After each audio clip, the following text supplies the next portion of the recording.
Sudra dimanapun kalian berada, ketemu lagi di podcast Sudut Berbicara. Nah, kali ini kita akan kedatangan bintang tamu. Siapa ya kira-kira? Dan mau bahas apa ya? Penasaran kan? Yuk kita tanya Pak Jamal.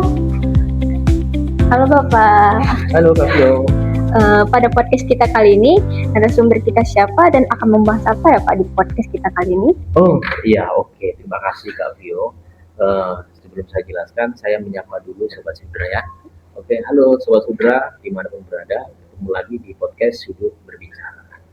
Seperti yang ditanyakan oleh Kak Vio, hari ini kita kedatangan siapa dan membahas apa. Oke, kita akan kedatangan seorang pemerhati, ada Bang Naldo. Sekaligus beliau itu bisa dikatakan sebagai seniman dan budayawan yang peduli terhadap nilai-nilai kearifan lokal, khususnya suku Batak Toba. Nah, temanya apa Pak? Temanya membahas tentang tua. Nah, tua yang selama ini dipahami sebagai sebuah minuman atau suguhan. Nah, di diskusi podcast nantinya akan mengulik lebih dalam apa dan bagaimana tua itu sendiri berdasarkan pendekatan kearifan lokal suku Batak Toba. Nah, kemarin itu kan podcast kita menghadirkan Bapak Ulumun Ginting. Beliau fokusnya di suku Karo ya kan, bahas tentang tua, sama-sama tua, temanya sama tua tapi perspektifnya beda. Nah, kemarin bahas tua perspektif suku Batak Karo, hari ini membahas tua perspektif suku Batak Toba yang akan dipandu oleh host kita, Bang Romang Girsa. Kira-kira demikianlah. Halo Sobat Sudra, hari ini kita kedatangan tamu spesial kita, Bang Aldo, ya Bang, di podcast Sudut Berbicara. Hari ini kita membahas tentang tua, ya Bang Aldo. Boleh sama kamera dulu Bang Aldo? Halo Sobat Sudra, salam kenal, saya Aldo. Oke Bang Aldo, nama lengkap Bang Aldo? Nah sebetulnya Bang, nama lengkap saya itu Rinaldo DiCaprio Sumorang, bukan Leonardo. Banyak orang berpikir Leonardo kan, aktor. Sebetulnya Rinaldo DiCaprio Sumorang. Tapi panggilan sehari-hari kerap dipanggil Aldo atau Aldo Lix Bang. Aldo Lix ya Bang. Betul Bang. Bang Aldo, untuk aktivitas keseharian Bang Aldo sebagai apa Bang Aldo? Latar belakang saya itu sebetulnya masih mahasiswa Bang. Masih mahasiswa. Iya betul Bang, di Prodi Pendidikan Musik Universitas Negeri Medan Bang. EBS ya Bang? Betul Bang, Oh. EBS. Nah namun di samping keseharian saya sebagai mahasiswa, saya aktif dalam kegiatan budaya, tapi lebih ke sisi musik Bang. Lebih ke sisi musik Bang. Bang Aldo, tahu tua Bang Aldo? Masih tahu tua ya Bang Aldo? Sangat tahu. Tahu. Kenal. Lagi pemusik ya Bang Aldo. Betul, tidak asing. Bang Aldo, coba Bang jelaskan bagaimana sih proses ataupun ritual. Abang pernah ngambil tua Bang? Maragat? Pernah Bang. Pernah ya? Pernah Bang.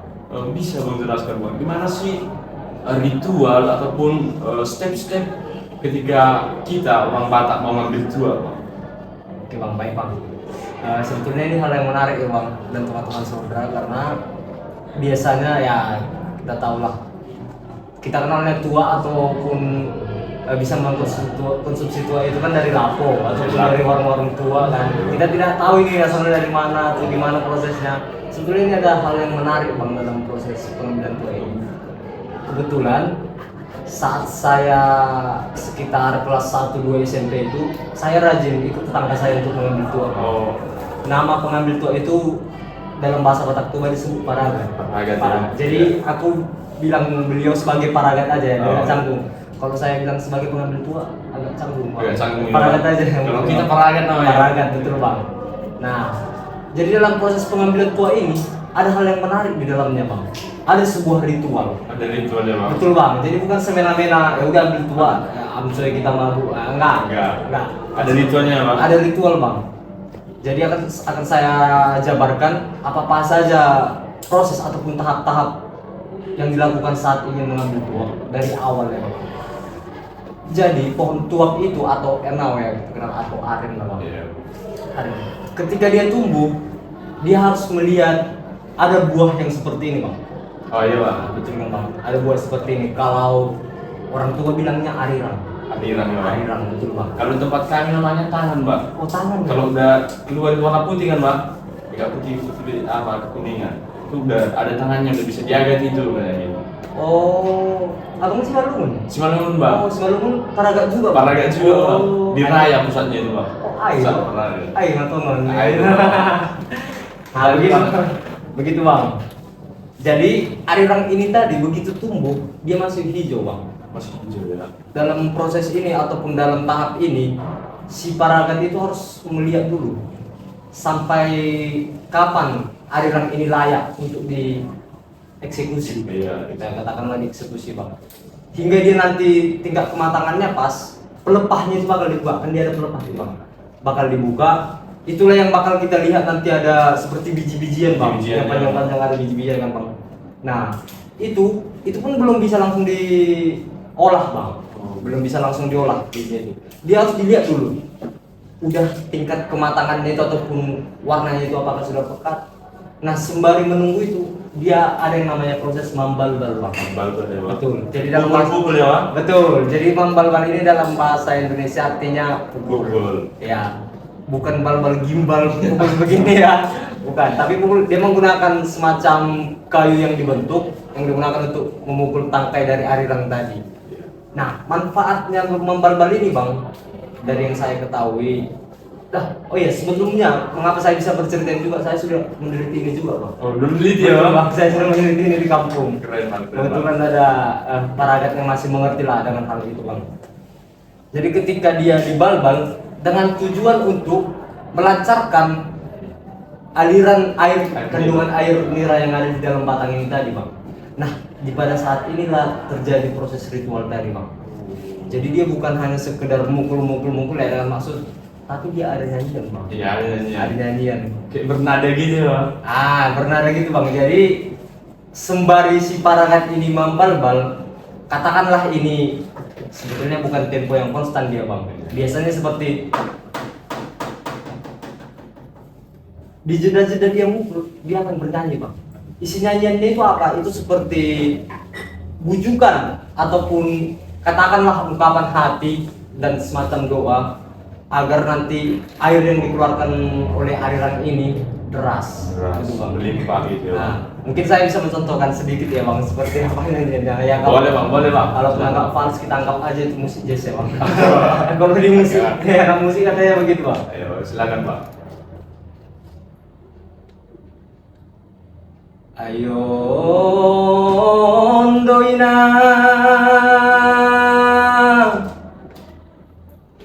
bagian ni anakmu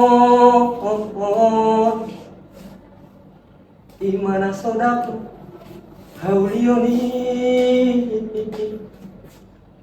alani pangalahu sironi.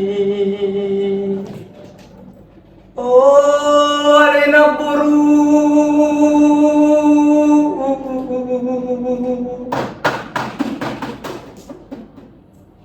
Atung le om mamar kita nyite ho dana buru.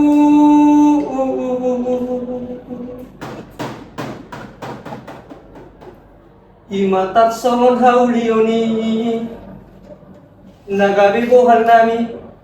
Dohot akap keluarga. Lau mandala di parmoluano.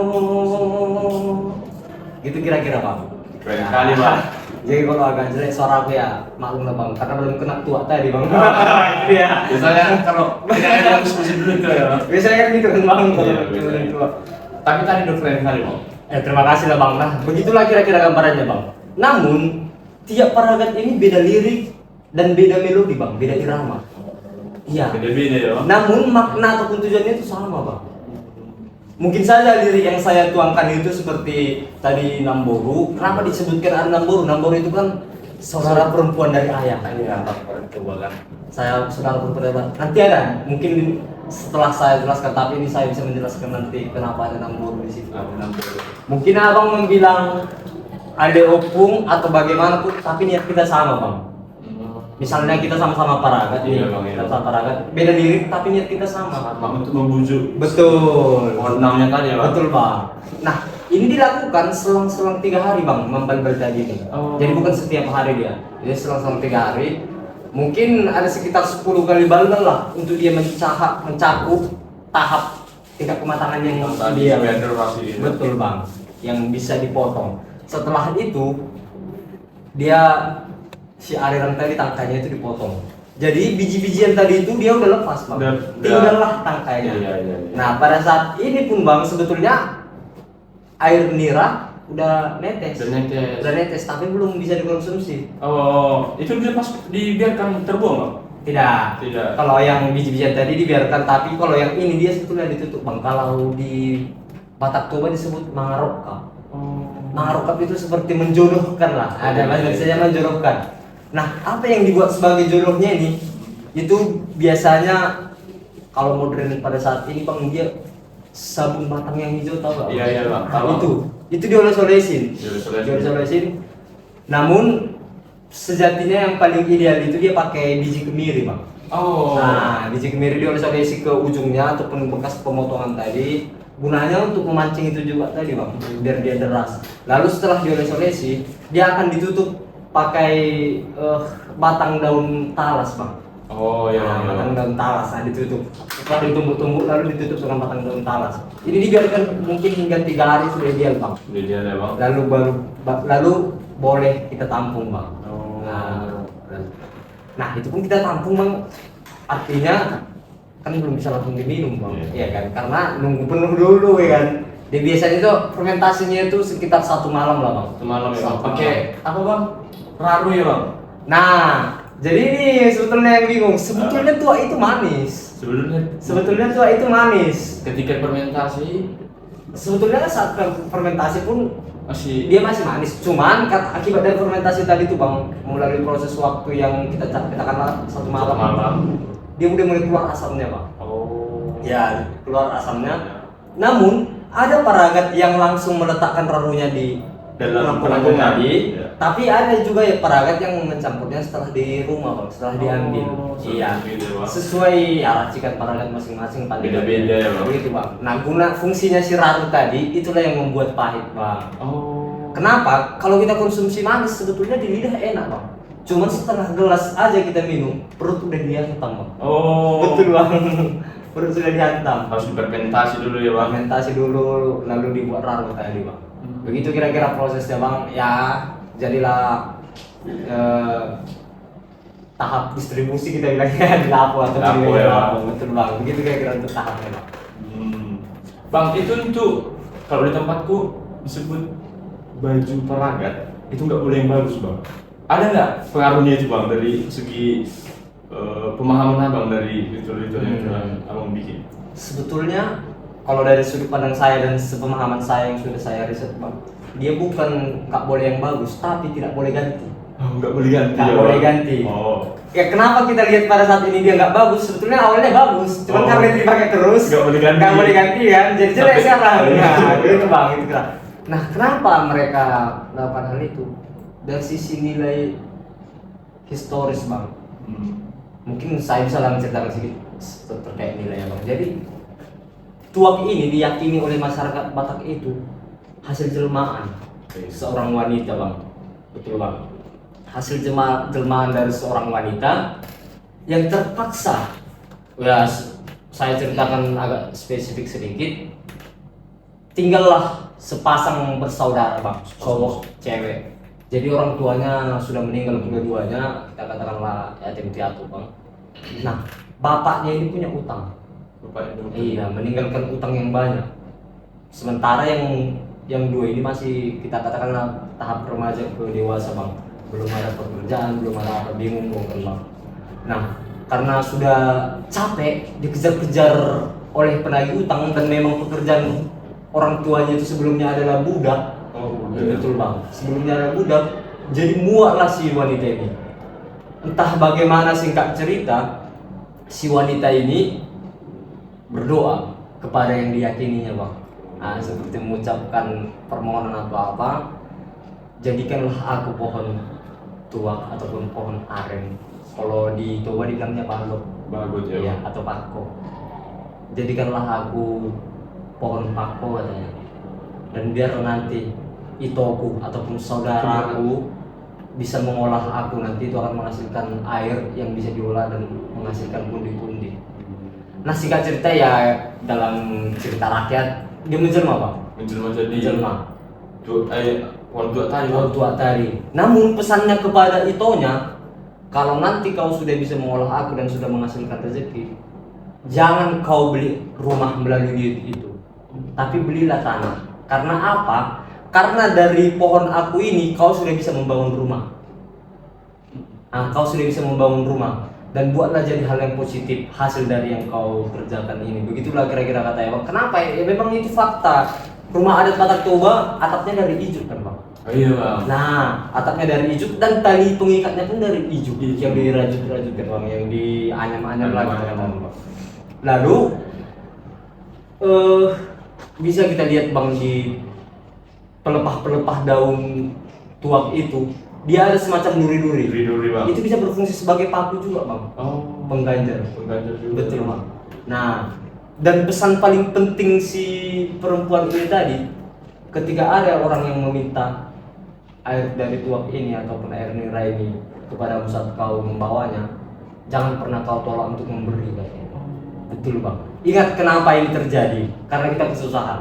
Jadi ketika ada yang butuh ataupun dibilang mahuas, Bang. Mahuas. Mahuas itu haus. Haus ya, Bang. Betul, Bang, ya.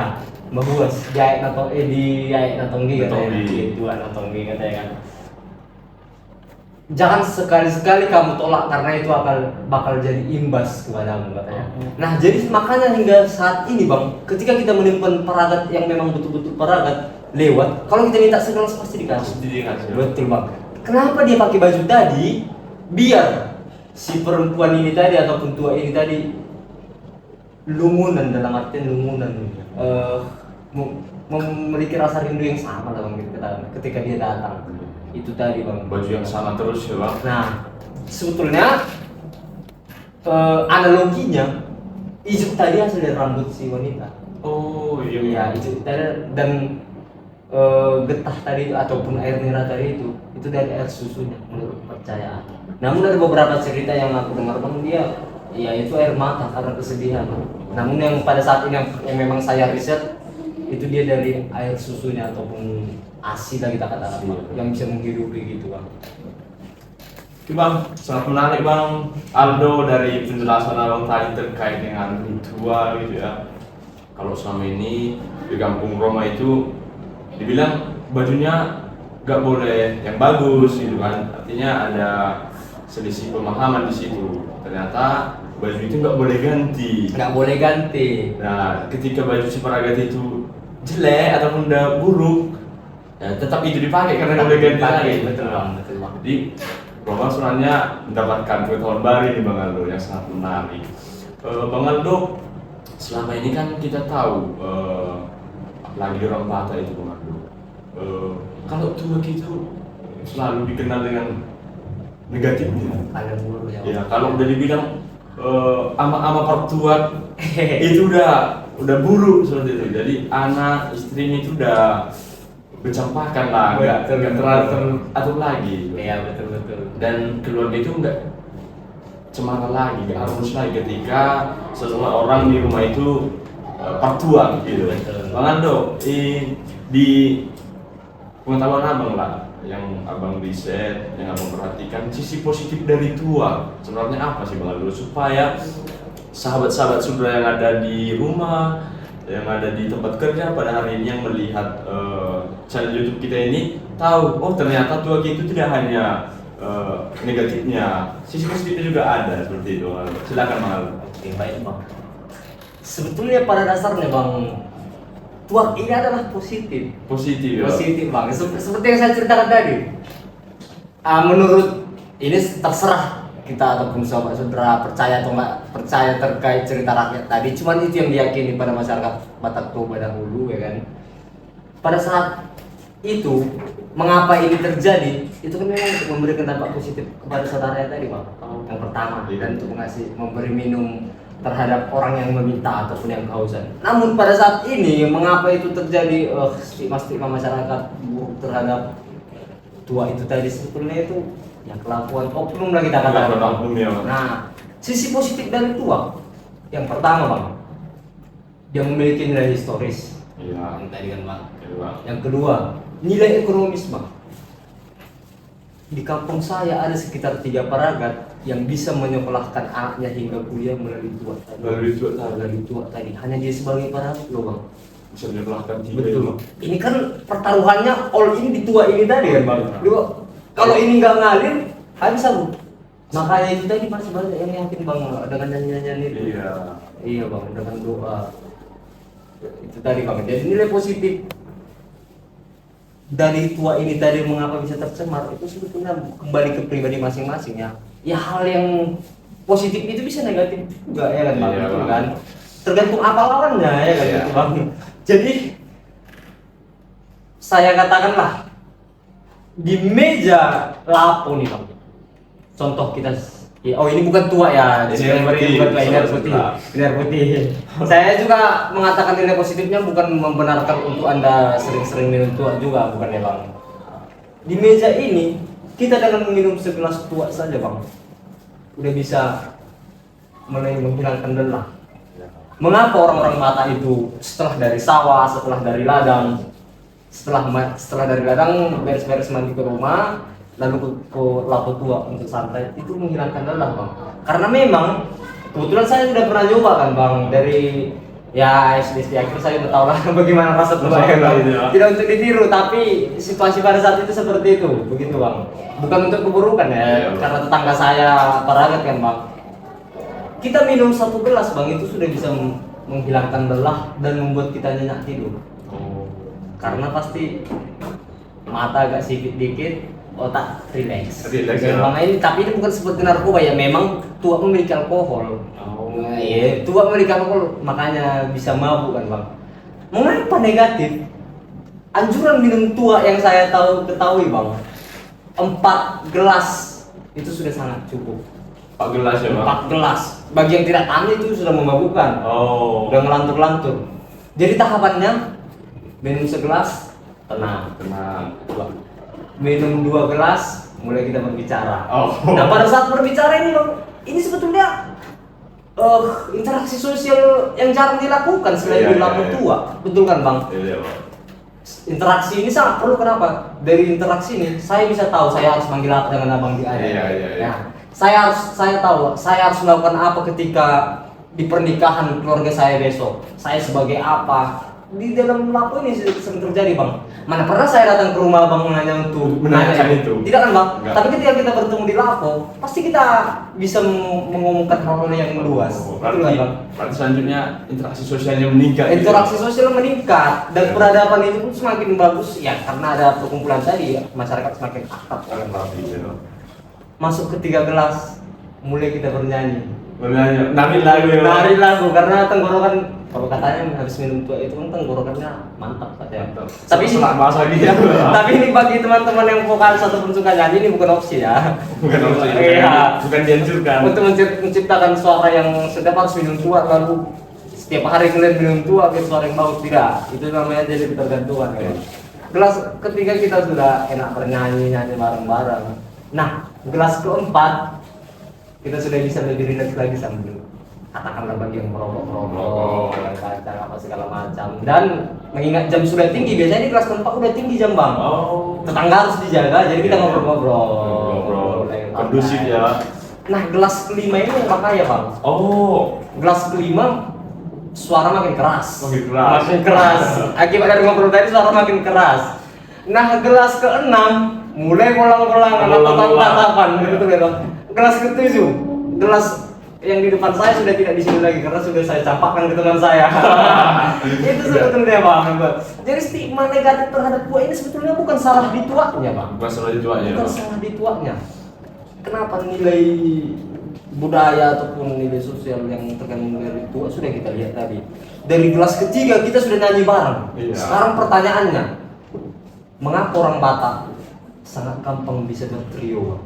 Bertrio. Nah, Betul kan bang? Betul bang, Betul. Selain kita katakan mayoritas orang Batak adalah orang Kristiani yang di sekolah minggu itu latihan bernyanyi, pasti nggak banyak, lebih banyak saya bukan katakan nggak banyak, lebih banyak presentasi orang yang bisa bernyanyi dari Labu Tua ataupun daripada tempat lain. Iya. Betul kan bang? Betul. Banyak trio yang terjadi yang terbentuk di Labu Tua ya. Betul kan bang? Marsada Band, mungkin kita nggak asing sama Marsada Band. Itu terbentuk di Labu Tua. Gitu. Betul bang. Nah itu tadi dari nilai sosialnya tadi banyak. Kenapa orang Batak begitu jumpa? Baru pertama jumpa pun sudah bisa pecah suara. Iya, betul. Ya, tidak ada latihan bisa pecah suara. Itu kan termasuk sisi positif bang. Positif dari tua tadi. Betul bang. Nah nilai budayanya ataupun nilai adatnya di adat Batak bang. Ketika kita mau bicara, katakanlah bicara sinamon bang. Bicara sinamon, bahasa sinamon. Ya. Itu katanya dulu kalau tidak ada tua tidak sah. Oh, dulunya ya bang. Makanya, ya betul bang. Sebelum kita ngomong, sebaiknya kita minum tua dulu segelas biar kita relax. Seperti tadi kelas pertama kita bisa jadi relax bang. Ya. Lepas dari kecapean setelah ini segala macam. Makanya ada disebut tua takasan bang. Oh, tua Nah, takasan. takasan itu artinya penjelasan lah. Oh, ya. iya bang. Ya. Tua yang jelas dalam arti sebetulnya bukan tuanya yang jelas, tapi melalui tua ini kita bisa jadi jelas. Jelas. Tujuannya apa yang kurang, apa yang kita butuhkan setelah ini. Nah itu bang, ketika Mak Rata Sinamon tadi. Itu dari nilai budayanya, sebetulnya nilai positifnya banyak bang. Cuman oknum-oknum ini tadi banyak yang menyalahkan. Tua itu nggak bagus, tua itu nggak bagus. Ya. Sementara katakanlah istri yang mengatakan tua itu nggak bagus, gini-gini segala macam. Sementara yang nggak bagus itu siapa? Suaminya. Iya. Yang hingga menelantarkan anak-anaknya, bahkan kadang pulang sempoyongan lalu menjadi KDRT kan bang. Iya. Nah itu sebetulnya oknum, bukan masalah di tuanya Di tuanya. tadi. Betul bang. Kalau di tuanya itu sisinya positif, karena Betul. segelas pun itu bisa jadi obat juga bang. Bisa jadi obat. Sama lah halnya dengan yang kita katakanlah antimo bang. Iya. Karena saya juga pernah juga minum antimo. Antimo, ya. Antimo kita minum sekali, ya kita katanya biar nggak mabuk perjalanan. Iya. Itu memang karena bisa enak tidurnya. Enak tidur. Coba minum 5 atau 7 sekaligus bang. Pasti kita mabuknya seperti mabuk narkoba. Oh. Karena saya sudah pernah coba bang, sekali 5 saya minum, itu saya nggak tahu kepala saya entah masih ada di sini atau bagaimana. Nah itu kira-kira bang. Sisi Oh. positifnya tadi. Jadi sobat Sudra, dari yang kita dengar itu sisi negatif selama ini dari tua, ternyata berdasarkan penjelasan dari Bang Aldo ada sisi positifnya dari tua kini. Betul. Yang diantaranya tadi mempererat sosial kita dengan teman-teman dan meningkatkan perekonomian dan apa namanya menyenyakkan tidur ataupun merilekskan badan dan lain sebagainya, masih banyak lain. Betul bang. Tapi oknum yang mengonsumsi terlalu berlebihan, overdosis, itu memang memberikan dampak yang negatif ya Bang Aldo. Betul, Bang. Sama seperti yang Abang jelaskan tadi ketika kita minum antimo, soalnya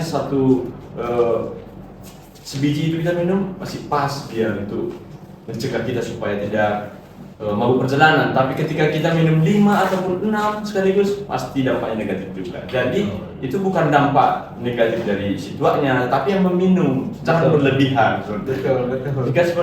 Jika tua tadi kita minum pas dosisnya tidak berlebihan, tua itu memberikan dampak positif ya Bang Aldo. Jangan masih amcoy aja. Jangan coy aja Lupa waktu. lupa anak istri. terlantar ya Bang. Betul bang. Bang Aldo, dari yang abang tahu dari tua kini, selain dari untuk membuat kita mabuk sebagai tua ya Bang Aldo, itu air minum itu butuh apa aja Bang? Nah, ini sebetulnya poin untuk sisi positifnya juga sih bang. Positifnya juga, Maksudnya ya. juga kan.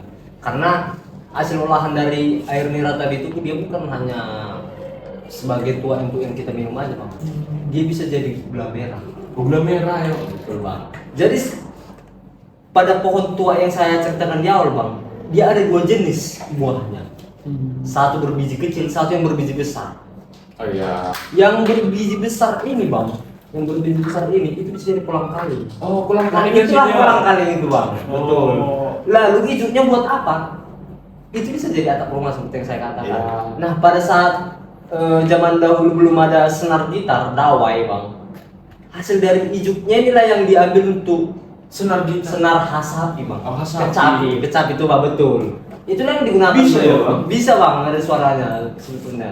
Ya cuman untuk mengolahnya agak sedikit sulit ketimbang kita pergi ke warung beli senar. senar itu. Sebetulnya ya, sebetulnya itu bang. Ya itu apa-apa positif lah yang kita katakan bang. Bisa dari pelepahnya jadi paku, kayak itu hasil-hasil olahan dari tuak tadi bang. Oke bang, keren kali bang penjelasan abang terkait tuak tadi. Jadi bang Aldo, ini menurut Bang Aldo lah, closing statement dari Bang Aldo untuk sobat sudra yang ada di tempat. Sebenarnya tuak itu bagaimana sih Bang Aldo supaya teman-teman yang tidak memahami atau kurang memahami substansi dari tuak tahu Bang Aldo. Closing statement dari Bang Aldo Bang, terkait tuak di kita kebanyakan orang Batak. Ini closing statement ya bang. Closing statement. Jadi termasuk juga ini sebagai pesan saya kepada sobat-sobat sudra ya. Hal positif jika berlebihan itu bisa jadi negatif. Bisa jadi negatif. Jadi stigma masyarakat ataupun stigma orang umum terhadap tuak, bahwasannya tuak itu negatif, tergantung dari sisi mana dulu. Jadi pesan yang akan saya sampaikan di sini, tidak selamanya yang negatif itu memang betul-betul negatif. Bisa jadi negatif ini hasil perubahan ataupun transformasi dari hal yang positif. Seperti kan ada itu kisah malaikat bang, karena dia merasa dia terlalu ganteng. Saya tidak mau sebut merek lah, karena ini nanti jadi merasa dia terlalu ganteng, dia bisa menguasai surga katanya, karena dipuja-puja. Itu awalnya positif, ujungnya negatif. Nah kan gitu bang, seperti inilah tua ini tadi. Jadi tua ini bagi masyarakat Batak Toba memiliki peran dan nilai historis, nilai budaya dan nilai sosial yang sangat tinggi, dan memiliki kedudukan yang dipertimbangkan lah, termasuk dalam adat. Buat masyarakat, kalau ada saudaranya yang memang kesehariannya itu sudah terikat dengan tua, jangan salahkan tuanya, salahkan pola pikir saudaramu, amcoy. Oke Bang Aldo, jadi teman-teman sobat sudra, tadi kita sudah mendengarkan closing statement dari Bang Aldo. Hal positif bisa menjadi negatif ketika tidak pada porsinya. Jadi kita tidak menyalahkan tuak, salahkan pola pikir si pengonsumsi tuak yang secara berlebihan. Ya Bang Aldo, Betul bang. terima kasih Bang Aldo untuk pemaparannya ataupun pencerahannya terkait tuak, Roma dan sahabat sudra. Mengucapkan terima kasih telah mendapatkan pemahaman yang baru gitu dari tuak tadi. Terima kasih Bang Aldo. Terima kasih juga buat Bang Roma dan tim. Ya Bang Aldo. Thank you bang.